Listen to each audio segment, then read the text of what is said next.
Indeed, you can get a completely free legal consultation with an experienced attorney day or night, 7 days a week, even on nights and holidays by calling 1-800-400-5050 or visiting us at www.californialaw.com. There's no fee unless we win. Today, we are going to talk about what you win when you win a lemon law case. The lemon law for defective vehicles can be very sour, but it can also be extremely sweet. Many people have defective cars, and everyone wants to know what you get when you win. Hello, and welcome again to our show. I am Allie.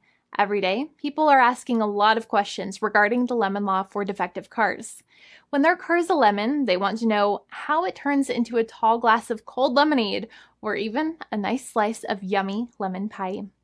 Today, we will explain what you get when you win a lemon law case. It truly can be super rewarding. And the very first thing I want to tell you is the following. It's not about the specific type of vehicle that you have. There's no specific list of cars or makes or models. New vehicles, used vehicles, leased vehicles, and purchased vehicles, and more can all qualify under the lemon law. In fact, the lemon law can sometimes apply to things other than cars too, such as trucks, boats, motorcycles, small planes, appliances, and some electronics might be considered lemons too. Let us know what you are dealing with in the comments below. However, the majority of cases that we see actually do have to do with defective cars and automobiles. First of all, I want to break down the basics of how the lemon law works. Basically, you got a vehicle that is defective or has problems, but the dealership cannot repair it within a certain number of times or within a certain number of days. If that's the case, then it might qualify as a lemon based on the state you live in. Pretty much every state of the 50 states of America has a lemon law. Unfortunately, sometimes automobile manufacturers don't focus on the safety of the vehicle and instead focus on the safety of their own cash pocketbooks and net profits.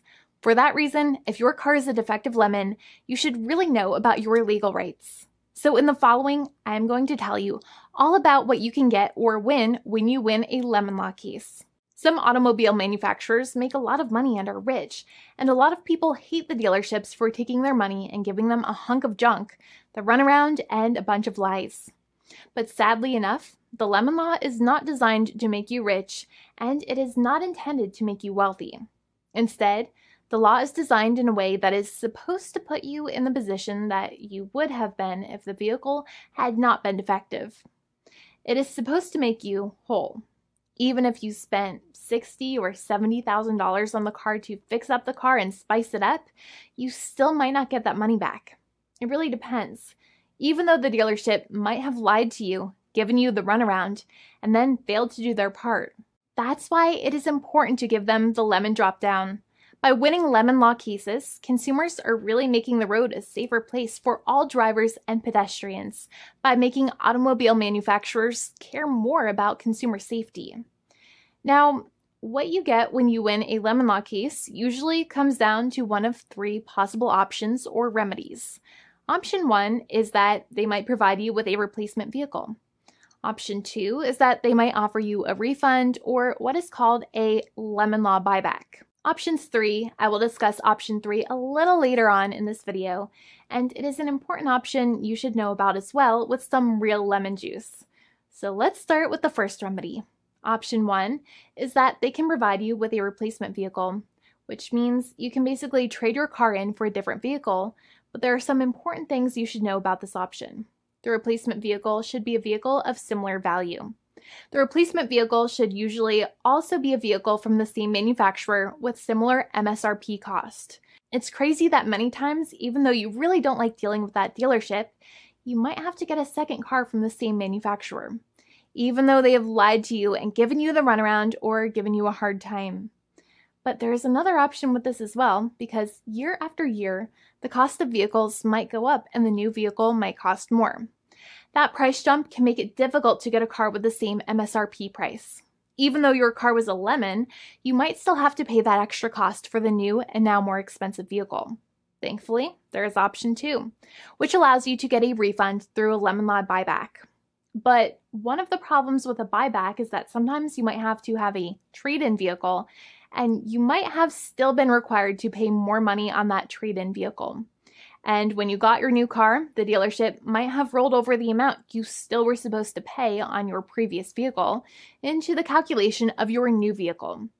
In other words, you might have been upside down on the finances of your new vehicle. So sometimes you need to pay for that difference in order to get out of the car. And a lot of people find it extremely weird that they have to pay money in order to get out of the defective vehicle. But many times that's how it works. Now, in a lemon law buyback, if you get a lemon law buyback, you usually get back what you paid. You may have bought the vehicle in a one lump sum all at once, or you more than likely had a finance or lease plan. What you usually get back is the money that you actually paid. Your hard-earned money that actually left your pocket and went straight into the pockets of the manufacturers. So think about it for a second and try to calculate about how much you paid. Think about the down payment and also add up all of the monthly payments that you have made for your car so far. It can add up to a lot of hard-earned money. In some cases, it can add up to $30,000 or more, but every case is different.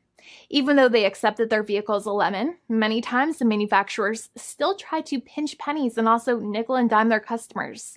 So they deduct certain fees during the negotiations, such as an offset for mileage for the portion of time that your vehicle did not have problems. Sometimes it is legal for manufacturers to deduct such things from the settlement you end up getting, but many times they may be doing so incorrectly or it might be taking away too much of your personal money. Having a powerful negotiator and experienced attorney by your side can be very helpful. In addition, most lawyers do not charge you out of your own pocket for their attorney's fees and court costs. Many attorneys only get paid if they win, and if they don't win, they just don't get paid anything. Lots of attorneys spend their own money on your case, and the attorney might never get the money back. But it may make sense for the lawyer to take that risk if you have a strong case. It reminds me of being a kid and selling lemonade and spending my piggy bank coins and quarters to make the lemonade, even though I was never sure if I would make my money back. But when I made amazing lemonade, everybody would want it. We would all be happier as a result. Option 3 is that sometimes a manufacturer might simply pay you a settlement in what is called a cash and keep procedure. That's when you keep the car, but you get paid some compensation for all of the headaches and defects the vehicle caused. Even if you don't have a clear lemon law case, the manufacturer might still make a good faith offer to settle the matter and get it off of their heads. In many situations, even though the settlement might be less than a full buyback of the vehicle, it might make sense for you to accept that offer depending on your goals. In addition, it's usually required that the problems happened while your car was under warranty or extended warranty. Even if you no longer have warranty, but your problems happened while your vehicle was under warranty, you might still have a case. However, without any warranty, you cannot have a lemon law case in most situations. However, you might still have some legal protections such as breach of contract, auto fraud, or something else. The founding attorney of the law firm, Jimmy and I, would love to speak to you. The consultation is completely free, and the team of lawyers can speak to you and review any documents you have for the vehicle, such as your vehicle purchase agreement and repair invoices. Call now for a completely complimentary and fully free consultation with an experienced lawyer. It's free to call 1-800-400-5050 day or night, 7 days a week, or visit us at www.californialaw.com. Lawyers are waiting to speak to you and encourage you to call. This video is not legal advice. I am not an attorney. I'm a paid spokesperson. Attorney Jimmy Hanai is a lawyer in the state of California and handles California lemon law cases. There are no guarantees. This legal advertisement is by lawyer Jimmy Hanai of CaliforniaLaw.com.